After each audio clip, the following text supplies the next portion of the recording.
सखी शादिया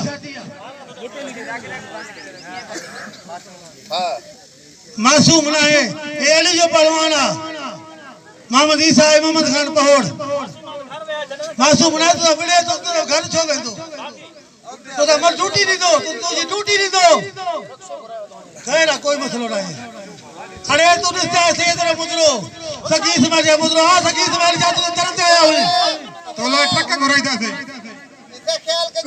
ये तो मोहम्मद ईसा मोहम्मद खान पहोड़ होशियारी बच बच और कर अरे अरे अरे अरे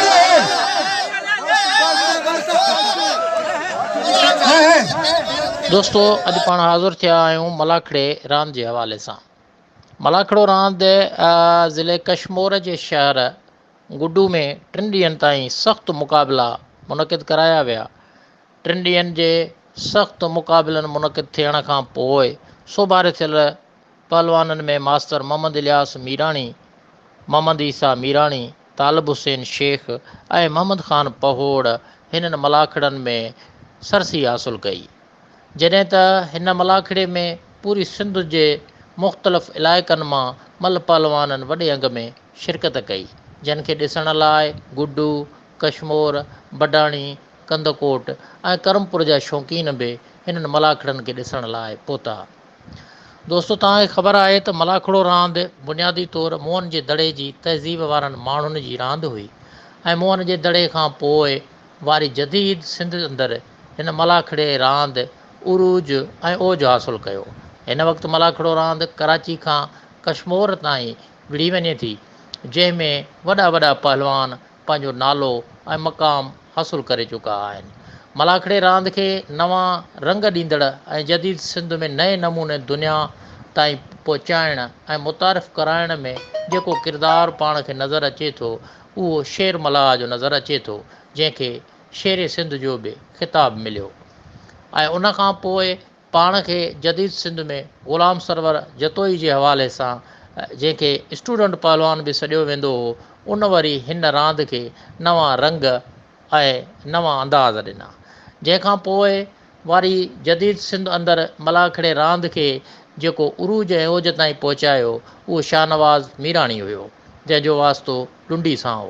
उन खां पोइ हिन वक़्तु मंठार ऐं ॿिया जेके रांदीगर आहिनि उहे जेको आहे हिन रांदि खे तमामु घणो मथां ई लेवल ते वठी विया आहिनि।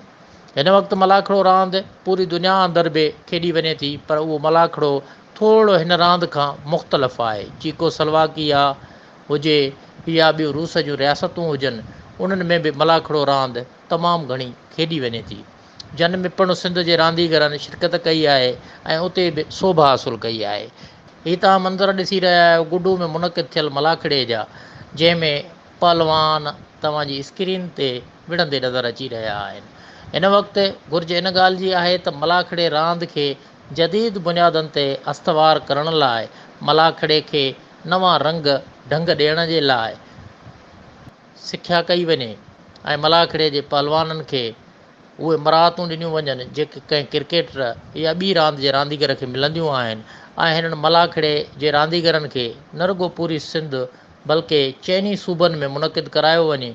साॻे वक़्तु दुनिया जे ॿियनि मुल्कनि में बि सिंध जा चूंड पहलवान निया वञनि त जीअं उहे मलाखड़े रांदि खे न रुॻो पूरी दुनिया अंदरि मुतारिफ़ कराए सघनि, पर हिन रांदि जी मक़बूलियत ऐं हिन रांदि जे शौक़ में ॿी दुनिया खे बि पाण सां गॾु खणी सघनि।